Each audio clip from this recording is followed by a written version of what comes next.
Jaya Radha Madhava Punya Bihari.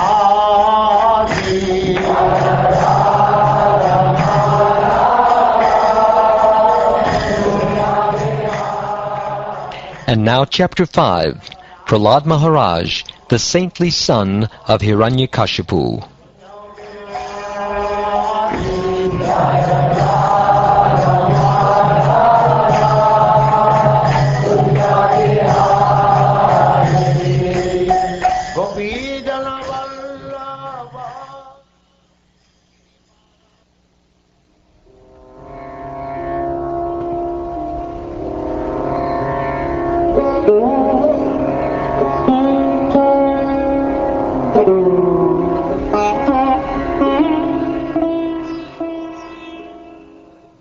The great Saint Narad Muni said, "The demons, headed by Hiranyakashipu, accepted Shukracharya as their priest for ritualistic ceremonies.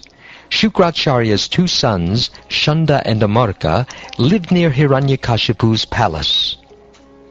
Prahlad Maharaj was already educated in devotional life, but when his father sent him to those two sons of Shukracharya to be educated, they accepted him at their school along with the other sons of the Asuras. Prahlad certainly heard and recited the topics of politics and economics taught by the teachers, but he understood that political philosophy involves considering someone a friend and someone else an enemy, and thus he did not like it. My dear King Yudhishthir, once upon a time the king of the demons, Hiranyakashipu, took his son Prahlad on his lap, and very affectionately inquired, 'My dear son, please let me know what you think is the best of all the subjects you have studied from your teachers.' 'O best of the Asuras, king of the demons, as far as I have learned from my spiritual master, any person who has accepted a temporary body and temporary household life is certainly embarrassed by anxiety because of having fallen in a dark well where there is no water but only suffering. One should give up this position and go to the forest. More clearly, one should go to Vrindavan, where only Krishna consciousness is prevalent, and should thus take shelter of the Supreme Personality of Godhead." When Prahlad Maharaj spoke about the path of self-realization in devotional service, thus being faithful to the camp of his father's enemies, Hiranyakashipu, the king of the demons, heard Prahlad's words, and he laughingly said, "Thus is the intelligence of children spoiled by the words of the enemy.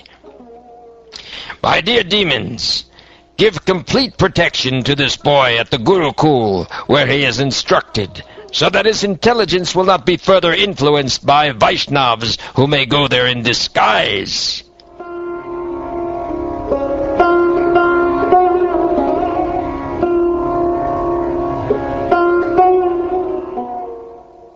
When Hiranyakashipu's servants brought the boy Prahlad back to the Gurukul, or the school, the priests of the demons, Shanda and Amarka, pacified him. With very mild voices and affectionate words, they inquired from him as follows: "Dear son Prahlad, all peace and good fortune unto you. Kindly do not speak lies, just reply with the truth. These boys you see are not like you, for they do not speak in a deviant way. How have you learned these instructions? Has your intelligence been spoiled in this way? O best of your family, has this pollution of your intelligence been brought about by you or by the enemies? We are all your teachers and are very eager to hear about this. Please tell us the truth." Let me offer my respectful obeisances unto the Supreme Personality of Godhead, whose external energy has created the distinctions of my friend and my enemy by diluting the intelligence of men. Indeed, I am now actually experiencing this, although I have previously heard of it from authoritative sources. When the Supreme Personality of Godhead is pleased with the living entity because of his devotional service, one becomes a pundit and does not make distinctions between enemies, friends, and himself. Intelligently, he then thinks, every one of us is an eternal servant of God, and therefore we are not different from one another. Persons who always think in terms of enemy and friend are unable to ascertain the supersoul within themselves. Not to speak of them, even such exalted persons as Lord Brahma, who are fully conversant with the Vedic literature, are sometimes bewildered in following the principles of devotional service. The same Supreme Personality of Godhead who has created this situation has certainly given me the intelligence to take the side of your so-called enemy. O Brahmins, as iron attracted by a magnetic stone moves automatically toward the magnet, my consciousness, having been changed by his will, is attracted by Lord Vishnu, who carries a disc in his hand. Thus, I have no independence.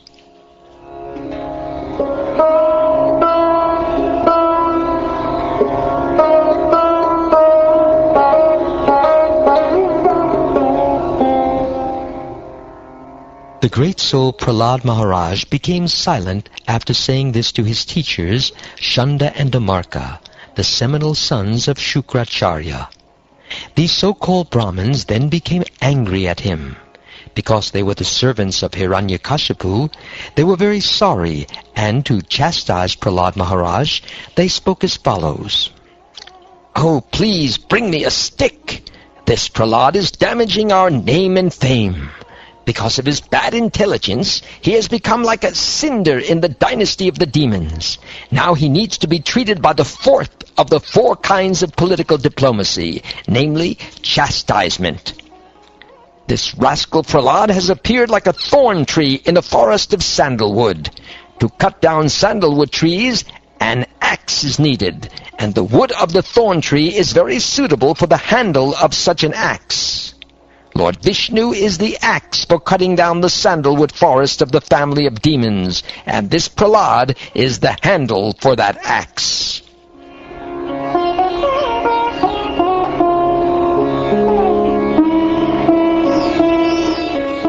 Shanda and Damarka, the teachers of Prahlad Maharaj, chastised and threatened their disciple in various ways, and began teaching him about the paths of religion, economic development, and sense gratification. This is the way they educated him. After some time, the teachers, Shanda and Damarka, thought that Prahlad Maharaj was sufficiently educated in the diplomatic affairs of pacifying public leaders, appeasing them by giving them lucrative posts, dividing and ruling over them, and punishing them in cases of disobedience. Then one day, after Prahlad's mother had personally washed the boy and dressed him nicely with sufficient ornaments, they presented him before his father.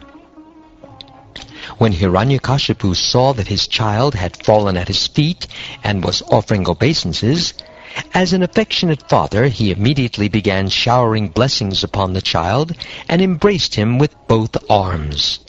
A father naturally feels happy to embrace his son, and Hiranyakashipu became very happy in this way. My dear King Yudhishthira, Hiranyakashipu seated Prahlad Maharaj on his lap and began smelling his head. With affectionate tears gliding down from his eyes, and moistening the child's smiling face, he spoke to his son as follows.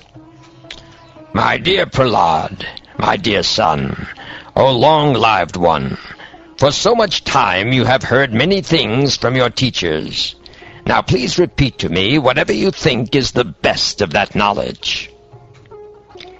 Hearing and chanting about the transcendental holy name, form, qualities, paraphernalia, and pastimes of Lord Vishnu, remembering them, serving the lotus feet of the Lord, offering the Lord respectful worship with 16 types of paraphernalia, offering prayers to the Lord, becoming his servant, considering the Lord one's best friend, and surrendering everything unto him. In other words, serving him with the body, mind, and words. These 9 processes are accepted as pure devotional service. One who has dedicated his life to the service of Krishna through these 9 methods should be understood to be the most learned person, for he has acquired complete knowledge.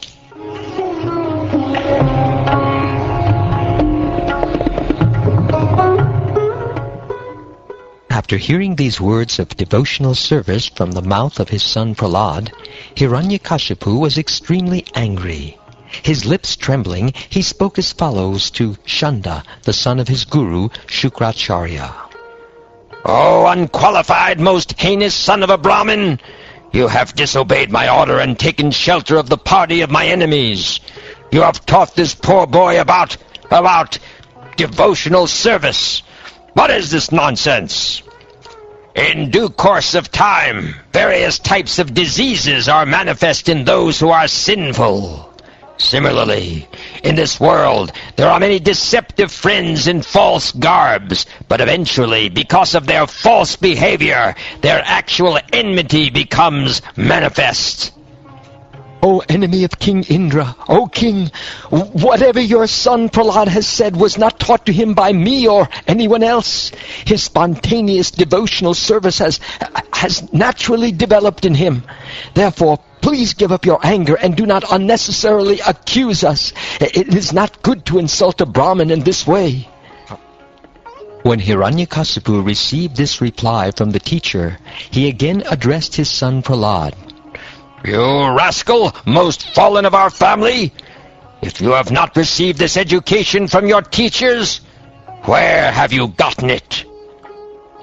Because of their uncontrolled senses, persons too addicted to materialistic life make progress toward hellish conditions and repeatedly chew that which has already been chewed. Their inclinations toward Krishna are never aroused, either by the instructions of others, by their own efforts, or by a combination of both. Persons who are strongly entrapped by the consciousness of enjoying material life, and who have therefore accepted as their leader or guru a similar blind man attached to external sense objects, cannot understand that the goal of life is to return home, back to Godhead, and engage in the service of Lord Vishnu. As blind men guided by another blind man miss the right path and fall into a ditch, materially attached men, led by another materially attached man, are bound by the ropes of fruitive labor, which are made of very strong cords, and they continue again and again in materialistic life, suffering the threefold miseries. Unless they smear upon their bodies the dust of the lotus feet of a Vaishnava completely freed from material contamination, persons very much inclined toward materialistic life cannot be attached to the lotus feet of the Lord, who is glorified for his uncommon activities. Only by becoming Krishna conscious and taking shelter at the lotus feet of the Lord in this way can one be freed from material contamination.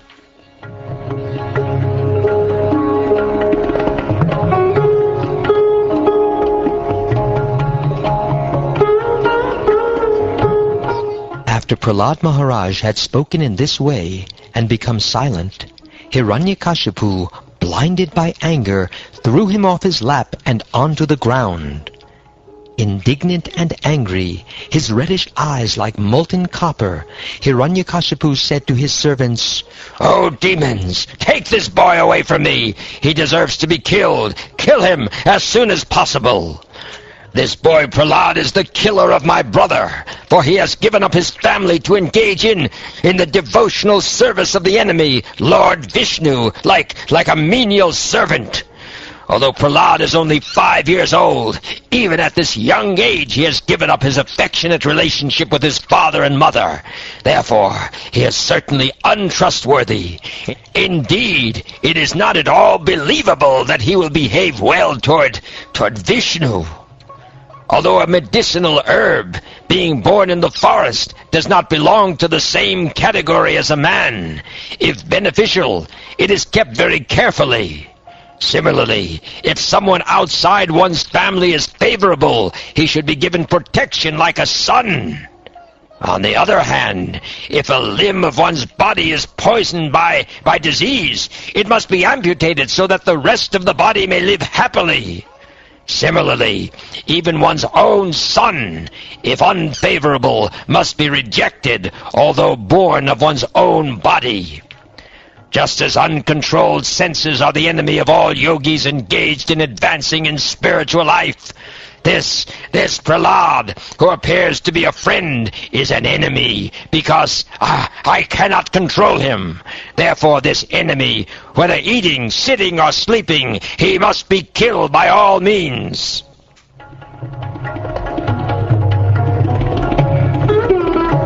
The demons, the servants of Hiranyakashipu, thus began striking the tender parts of Prahlad Maharaj's body with their tridents.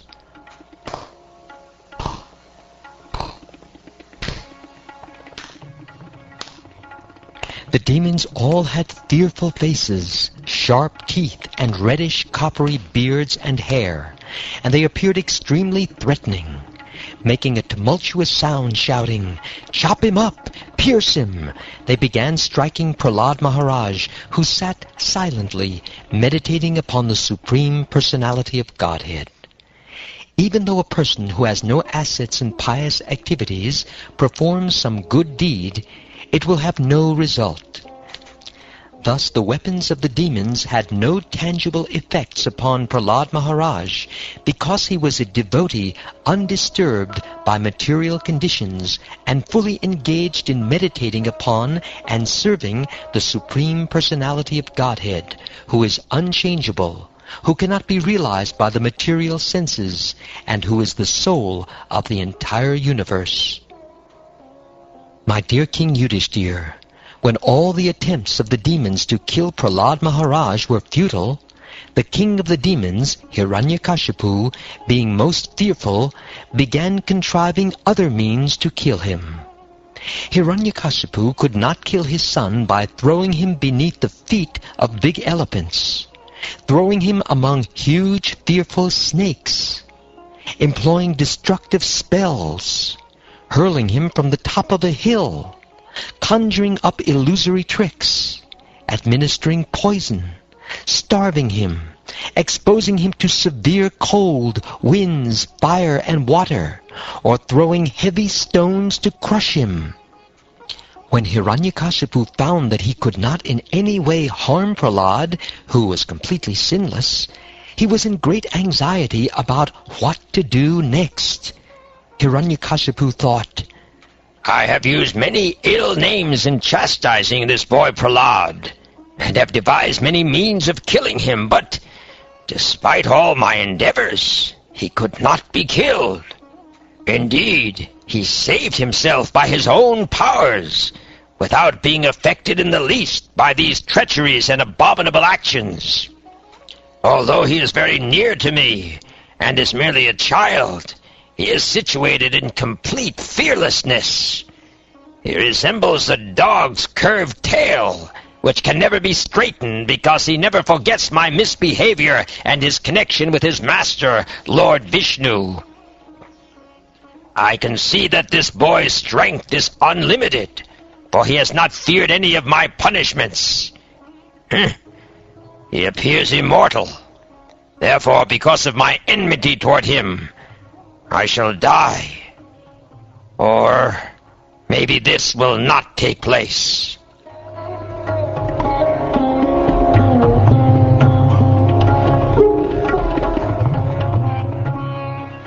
Thinking in this way, the king of the Daityas, morose and bereft of bodily luster, remained silent with his face downward. Then Shanda and Amarka, the two sons of Shukracharya, spoke to him in secret. One of them said, "O Lord, we know that when you simply move your eyebrows, all the commanders of the various planets are most afraid. Without the help of any assistant, you have conquered all the 3 worlds. Therefore, we do not find any reason for you to be morose and full of anxiety. As for Prahlad, he is nothing but a child, and cannot be a cause of anxiety. After all, his bad or good qualities have no value. Until the return of our spiritual master, Shukracharya, arrest this child with the ropes of Varuna, so that he will not flee in fear. In any case, by the time he is somewhat grown up and has assimilated our instructions or served our spiritual master, he will change in his intelligence. Thus, there need be no cause for anxiety.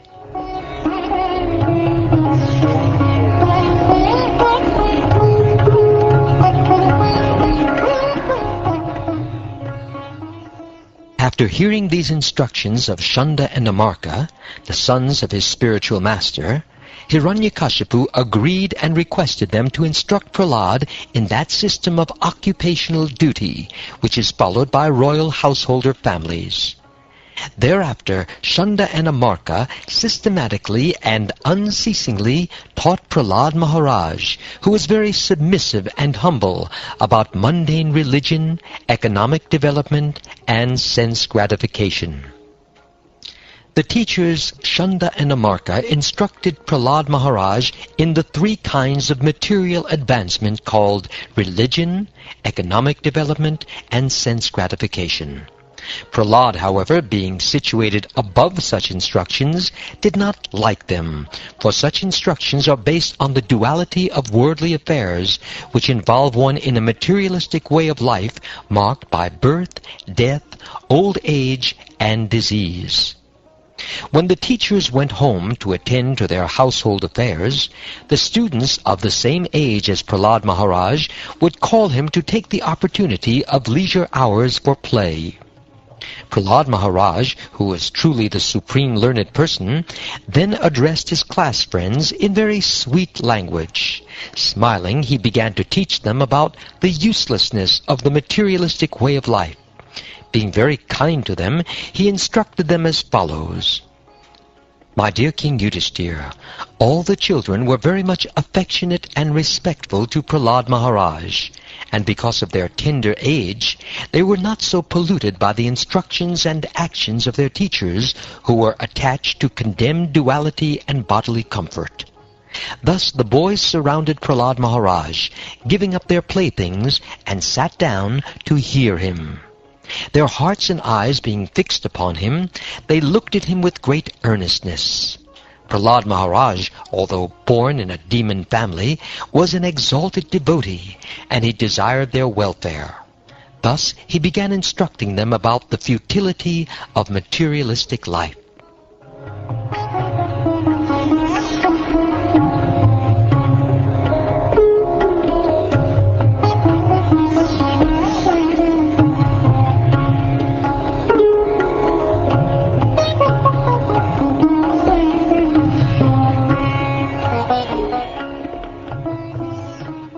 Thus ends the 5th chapter of the 7th canto of the Srimad Bhagavatam, entitled Prahlad Maharaj, the saintly son of Hiranyakashipu.